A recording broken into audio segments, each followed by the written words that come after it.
Many ancient civilizations sprung up around powerful rivers that provided water and nutrients to make growing food easier for large groups of people. But what if you want to start a civilization and you don't have a river? What if the land you call home has rocky hills and forested mountains on one side and the sea on the other?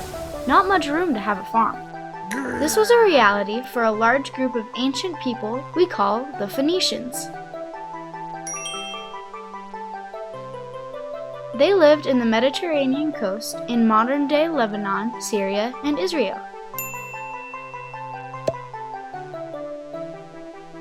In this video, we'll learn how they overcame their geographic disadvantage by building ships, sounding out their words, catching snails, and making purple a big fashion hit. Stick around to find out what I'm talking about. The Phoenicians were a seafaring people. They sailed all over the Mediterranean Sea.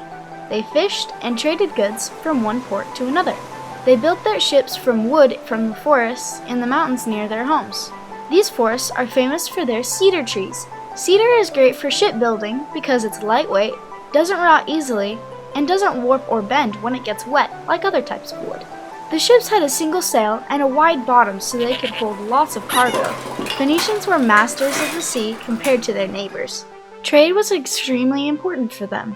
Phoenician traders would travel from port to port buying goods that were cheap and plentiful in one area and selling them at another port where they were rare and fetched a higher price.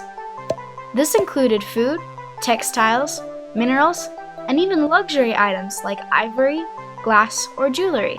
The Phoenicians didn't want other people competing with their sea trade, so they told stories at different ports about terrifying sea creatures lurking in the Mediterranean. These tales kept competing merchants out of the sea. Not only goods were exchanged, when the sailors traveled all over, they spread news, ideas, technology, and religion. This is called cultural exchange, and it had a major impact on the history of the ancient world. The Phoenicians had their own language and writing. Instead of using symbols to identify ideas, like Egyptian hieroglyphics, their writing had an alphabet with 22 letters that each represented a sound in their language. When traveling to different ports where different languages were spoken, it helped them to write trade records using their alphabet to sound out various languages. It was very adaptable for this reason. This system was so popular that it was adopted by the Greeks and later the Romans, who created the alphabet that we use today in the European languages like English. Other cultures adopted the Phoenician alphabet system and modified it over time for their own languages, like Aramaic and eventually Arabic. Sounding out their letters made a big impact on our modern lives.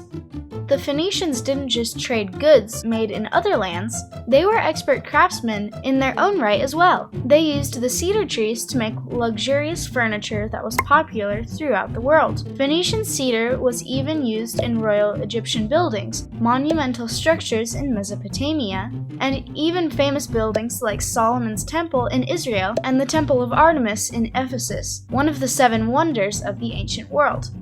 They were also experts in making glass. Other places had glassware, but the Phoenicians took it up a notch by specializing in transparent glass popular for plates, drinking glasses, and mirrors.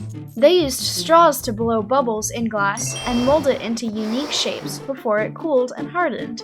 The Phoenicians would get raw material like wool from the Middle East, linen yarn from Egypt, and later silk from Persia, and make their own textiles, rugs, and clothes, and then sell them abroad for expensive prices. The Phoenicians even made a huge splash in the ancient fashion world by using snails. Let me explain. Certain species of snails, called the Murex shellfish, were plentiful in the ancient Mediterranean Sea. The Phoenicians learned that if they collected these snails and boiled them, it produced a purple substance that they could use as dye. This was famously done in the city of Tyre, so the dye is called Tyrian purple. The purple dye made the textiles extremely expensive because it was so rare. It took a lot of snails to make a small amount of dye. According to some historians, 10,000 shellfish would produce only 1 gram of dye stuff, and that would only dye the hem of one garment in a deep color. For this reason, purple clothing was associated with royalty in ancient times. because mostly only the rulers had enough money to buy the purple stuff. One downside to this was that boiling so many snails and then throwing away their shells made a horrible stinky smell in the city of Tyre. Tyre, Sidon, and Byblos weren't the only Phoenician cities. The Phoenicians expanded out by building ports and settlements across the Mediterranean and southern Black Sea. The most famous foreign settlement of the Phoenicians was in North Africa. It was an ancient city called Carthage. It was settled around 814 BCE. According to legend, a Phoenician queen named Dido wanted to find a new land to settle. When she discovered a desirable place, she settled there on a hill. The local chieftain told her she could have all the land she could cover with one cowhide, thinking it would be a small square. Instead, she cut the hide into very thin strips and lined them up all around the hill and claimed for herself a large plot of land. What started as a small settlement eventually expanded out and became one of the most powerful cities in the Mediterranean. It was a great spot for trade and also had excellent land for farming and raising animals, unlike the Phoenician homeland. Although the Phoenicians had many cities, they were not actually unified under a central government. They each acted as an independent city-state, with its own laws, rules, economy, and even its own gods. The Phoenicians were polytheistic, meaning they worshipped many gods. The people of the cities built temples to their gods and offered sacrifices to gain their favor. The Phoenician city-states flourished for centuries, sometimes under their own rule, and sometimes under the rule of conquerors. They were controlled at times by the Assyrians, the Persians, and eventually Alexander the Great and his army. Through it all, they remained a commercial powerhouse of trade in the ancient world.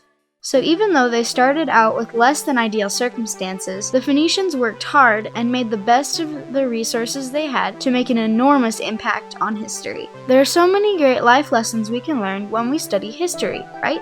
We hope you enjoyed this brief history of the Phoenicians. Thank you for watching. Please hit the subscribe button and like this video. We hope to keep bringing you great learning videos, and you make that possible. See you next time!